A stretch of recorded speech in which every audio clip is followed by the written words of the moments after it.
आज हम लोग ईमेल संदेश की संरचना नामक नया टॉपिक पढ़ेंगे। हम लोग पढ़ेंगे स्ट्रक्चर ऑफ ईमेल मैसेज। ठीक है, तो ईमेल संदेश की हम लोग बात करें कि ईमेल क्या है। ठीक है, तो ईमेल मैसेज की बात करें तो आस्काई टेक्स्ट प्रारूप, आस्काई मतलब American standard code for information interchange की बात करते हैं कि बाइनरी डेटा से बनता है। आगे आस्काई एक मानक स्टैंडर्ड है। आस्काई क्या है? एक स्टैंडर्ड है जो कंप्यूटर की संरचना के भिन्न होने के बावजूद, कंप्यूटर की संरचना के भिन्न होने के बावजूद टेक्स्ट पढ़ने में सक्षम बनाते हैं। आगे देखते हैं हम लोग ईमेल संदेश यानी ईमेल मैसेज में एक एनवलप, मतलब जैसे हम लोग कोई मेल करते हैं एक एनवलप, कुछ हैंडर फील्ड्स और एक रिक्त स्थान तथा एक संदेश होता है। मतलब अगर हम लोग देखें ईमेल की संरचना की बात करें तो एक होता है, आप एक स्पेस होता है जहां हम कंपोज करते हैं, एक होता है टू किसको भेजते हैं, उसके बाद अगर हम बात करें तो और एक होता है सीसी अगर उसकी हम कार्बन कॉपी चाहते हैं, एक होता है बीसीसी ब्लैंक कार्बन कॉपी। ठीक है, तो उसी चीज को यहाँ पे बताया जा रहा है। इस संरचना ने स्ट्रक्चर को आरपानेट द्वारा, किसने? आरपानेट, हम पता है एडवांस रिसर्च प्रोजेक्ट एजेंसी की बात कर रहे हैं, द्वारा ट्रांसमिशन प्रोटोकॉल मानक निर्धारित करने के लिए RFC 821 में परिभाषित या डिफाइन किया गया है। ठीक, इसको कौन डिफाइन किया गया है? तो इसमें आरपानेट द्वारा ट्रांसमिशन प्रोटोकॉल का मानक निर्धारित करने के लिए RFC 821 में परिभाषित डिफाइन किया गया। आगे बात करते हैं इनवलप संदेश। जो इनवलप संदेश है, इनवलप संदेश के ट्रांसपोर्टिंग के लिए आवश्यक सूचनाओं यानी इंफॉर्मेशन, जैसे कि डेस्टिनेशन एड्रेस, डेस्टिनेशन में तो कहां पे जाएगा। आगे बात करते हैं प्राथमिकता यानी प्रायोरिटी, सुरक्षा स्तर यानी सिक्योरिटी लेवल आदि की जानकारी रखता है। ठीक, इसकी जानकारी हम रखते हैं। जो संदेश मैसेज से भिन्न होता है, जो संदेश यानी मैसेज से भिन्न होता है। आगे बात करते हैं इनवलप के अंदर संदेश के दो भाग होते हैं। अगर इनवलप की बात करें तो उसमें संदेश के दो भाग होते हैं। ठीक है, देखते हैं कि दो भाग कौन कौन से हैं। तो एक तो है हेडर। हेडर में क्या होता है? हेडर की अगर हम लोग बात करें तो हेडर यूजर एजेंट के लिए नियंत्रण सूचनाओं को संचित यानी स्टोर करके रखता है। ठीक, नंबर 1। Number 2 body. बॉडी में क्या होता है? बॉडी में ईमेल प्राप्त करने वाले के लिए संदेश यानी मैसेज होता है। आगे हम लोग हेडर फील्ड की बात करें तो हेडर फील्ड प्रत्येक ईमेल संदेश यानी ईमेल मैसेज में निम्नलिखित हेडर फील्ड होते हैं। अब आइए हम देखते हैं कि क्या क्या ईमेल फील्ड होते हैं। ठीक है, तो पहला टू, आप सभी लोगों ने देखा होगा जब ईमेल हम लोग लिखते हैं तो वहां पर टू दिखाई पड़ता है। टू का मतलब है इसमें प्राथमिक यानी प्राइमरी यूजर का ईमेल एड्रेस टाइप किया था। क्या किया था? प्राइमरी यूजर यानी जिसको हमें भेजना है। आगे बात कर रहे हैं इस फील्ड में एक अथवा एक से अधिक व्यक्तियों का ईमेल एड्रेस टाइप किया था। ऐसा नहीं कि एक बार में एक ही ईमेल एड्रेस हम टाइप करें, एक से अधिक कॉमा लगा के हम उसे डिफरेंशिएट कर सकते हैं, अलग कर सकते हैं। ठीक है, आगे बात करते हैं कार्बन कॉपी यानी सीसी की बात आपने ध्यान दिया होगा। कार्बन कॉपी का संक्षिप्त रूप सीसी है।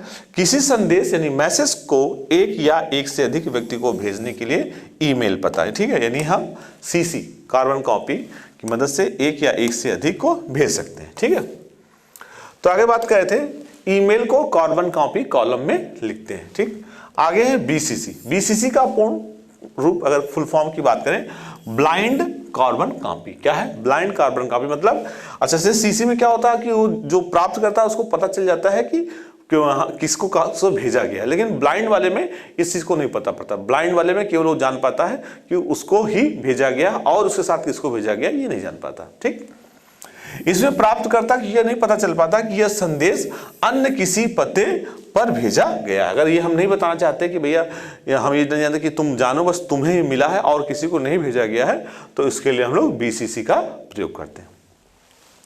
आगे बात करते हैं from and sender. From and sender की बात करें तो सेंडर का मतलब ये है, सेंडर हेडर मतलब सेंड दर्शाता है, यह दर्शाता है कि संदेश किसे भेजना है। ठीक है, सेंड मतलब सेंड किसको सेंड करना है। ठीक, और फ्रॉम हेडर यह दर्शाता है कि संदेश किसे लिखना है।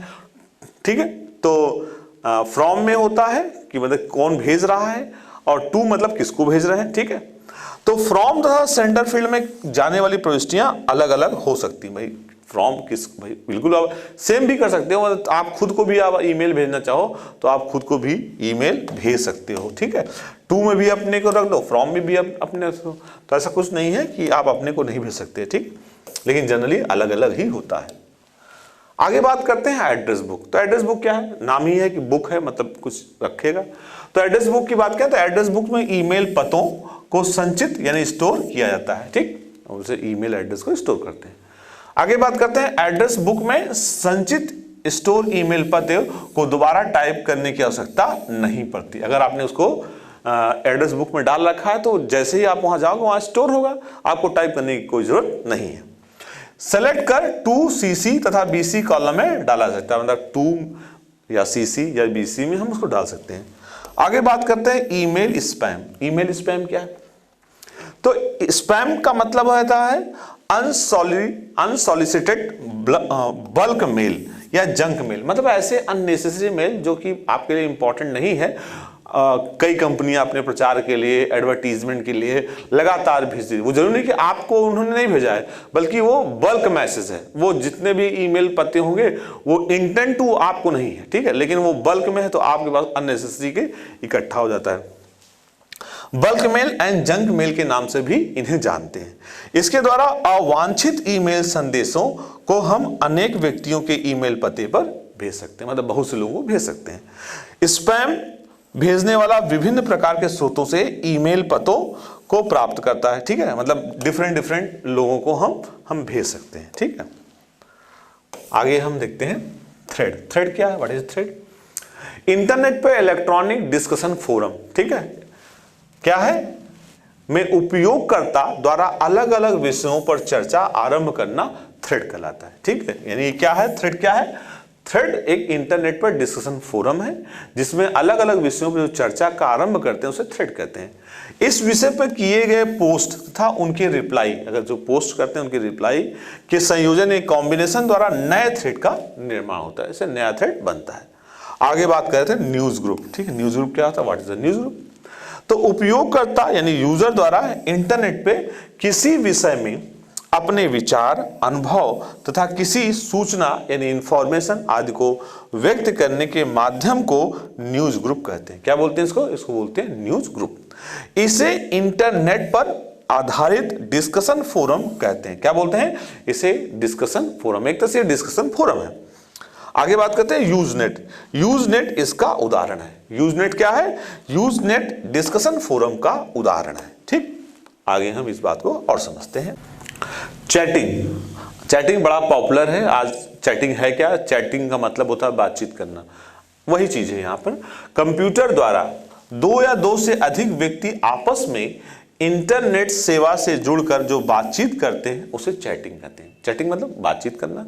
अब यहाँ पे इंटरनेट से जुड़कर हम बातचीत करते हैं, ठीक।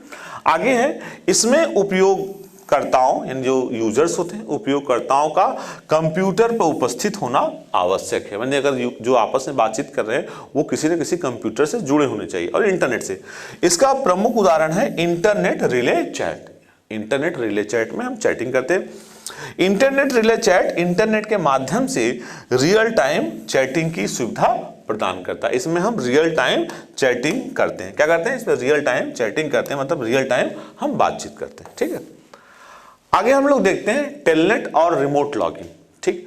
टेलनेट और रिमोट लॉगिन क्या है? इससे भी हम किसी रिमोट कंप्यूटर को लॉगिन कर सकते हैं। इंटरनेट से जुड़े दूरस्थ कंप्यूटर यानी रिमोट कंप्यूटर पर स्थित सुविधाओं जैसे डेटा, सूचना तथा संसाधनों यानी अगर हम बात करते हैं रिसोर्स आदि का उपयोग किसी स्थानीय कंप्यूटर द्वारा करना। किसी स्थानीय कंप्यूटर द्वारा हम इसका उपयोग करते हैं। टेलीनेट या रिमोट लॉगिन, या टेलनेट की बात करें, टेलनेट और रिमोट लॉगिन कहलाता है, ठीक है। इसको क्या बोलते हैं? टेलनेट या रिमोट लॉगिन कहते हैं। इस सुविधा का प्रयोग करने के लिए, अगर इस सुविधा का हम प्रयोग करना चाहें, इस सुविधा का प्रयोग करने के लिए दूरस्थ कंप्यूटर यानी रिमोट कंप्यूटर का लॉगिन तथा पासवर्ड होना जरूरी है। उसका लॉगिन और पासवर्ड होना जरूरी है, तभी आप कर सकते हैं, ठीक। अगर लॉगिन और पासवर्ड नहीं होगा तो नहीं कर पाएंगे, ठीक। आगे हम देखते हैं वीडियो कॉन्फ्रेंस। वीडियो कॉन्फ्रेंस क्या होता है, इसमें क्या हम कर सकते हैं? अगर वीडियो कॉन्फ्रेंस की बात करें तो वीडियो कॉन्फ्रेंस द्वारा दो या दो से अधिक अलग अलग स्थानों पर स्थित व्यक्ति कंप्यूटर तथा इंटरनेट की सहायता से दृश्य एवं श्रव्य यानी वीडियो और ऑडियो संवाद यानी कम्युनिकेशन हम स्थापित करते हैं। वीडियो कॉन्फ्रेंसिंग द्वारा ध्वनि तथा चित्र, ध्वनि मतलब आवाज तथा चित्र साउंड एंड इमेज को डिजिटल आंकड़ों में हम क्या कर सकते हैं, रूपांतरित कर सकते हैं। जिन हमने जो बातचीत किया उसको कन्वर्ट कर सकते हैं, कर इंटरनेट के माध्यम से दूर स्थित कंप्यूटर पे भेजा सकता है। ठीक है, तो वीडियो कॉन्फ्रेंसिंग एक बहुत पॉपुलर है, हम सभी लोग जानते हैं। वेब कैमरा हो तो हम इंटरनेट के माध्यम से ऑनलाइन चैटिंग कर सकते हैं, that is the video chatting, उसको बोलते हैं। डिजिटल डेटा को श्रव्य यानी सुनना तथा दृश्य संगीत ऑडियो और वीडियो सिग्नल में परिवर्तित कर कंप्यूटर पर प्रदर्शित या रिप्रेजेंट करता है। यानी इसके लिए वेब कैमरा, माइक, स्पीकर तथा इंटरनेट तकनीक को वीडियो कॉन्फ्रेंस में हम क्या कर सकते हैं, प्रयोग किया जाता है। ठीक है, आइए हम इसको और देखते हैं। वीडियो कॉन्फ्रेंसिंग के बाद बात आती है इंस्टेंट मैसेजिंग। इंस्टेंट मतलब तुरंत मैसेज, हमने मैसेज इधर किया और उधर मिल गया। इंस्टेंट मैसेजिंग द्वारा इंटरनेट पर टेक्स्ट संदेश भेजकर तुरंत जीवंत लाइव कन्वर्सेशन स्थापित करता, मतलब अभी हम जो व्हाट्सएप पे चैटिंग करते हैं, फेसबुक पे भी चैटिंग करते हैं। ठीक है, तो इसमें टेक्स्ट के साथ साथ चित्र, ऑडियो तथा वीडियो फाइल को अटैच कर भेजा सकता है। हम उसको अगर अटैच भी करना चाहें तो कर सकते हैं। आगे बात करते हैं इंटरनेट प्रोटोकॉल टेलीविजन। ये क्या है समझते हैं। टेलीविजन कार्यक्रम के प्रसारण में, अगर जो टेलीविजन के प्रसारण होते हैं में पैकेट स्विचिंग तकनीक, किसकी यूज करते हैं, पैकेट स्विचिंग टेक्निक का प्रयोग होता है। अगर कभी एग्जाम में पूछा जाए कि जो टेलीविजन पे हम लोग प्रसारण देखते हैं उसमें क्या यूज होता है, कौन से स्विचिंग यूज होती है, तो उसमें यूज होता है पैकेट स्विचिंग टेक्निक। ठीक, आगे इंटरनेट प्रोटोकॉल। ठीक है, इंटरनेट प्रोटोकॉल टेलीविजन द्वारा कंप्यूटर में इंटरनेट प्रोटोकॉल का प्रयोग कर टेलीविजन प्रसारण किया जा सकता है। हम टेलीविजन का प्रसारण करना चाहें तो कर सकते हैं, एवं उसे प्राप्त किया जा सकता है, उसे हम प्राप्त किया सकते हैं। इसका संक्षिप्त रूप, अगर हम शॉर्ट फॉर्म की बात करें तो इसका संक्षिप्त रूप है IPTV। क्या है IPTV? आजकल ये काफी पॉपुलर हो रहा है। ठीक है, आगे हम बात करते हैं ई पब्लिशिंग। ये ई पब्लिशिंग के बारे में हम नेक्स्ट क्लास में डिस्कशन करेंगे।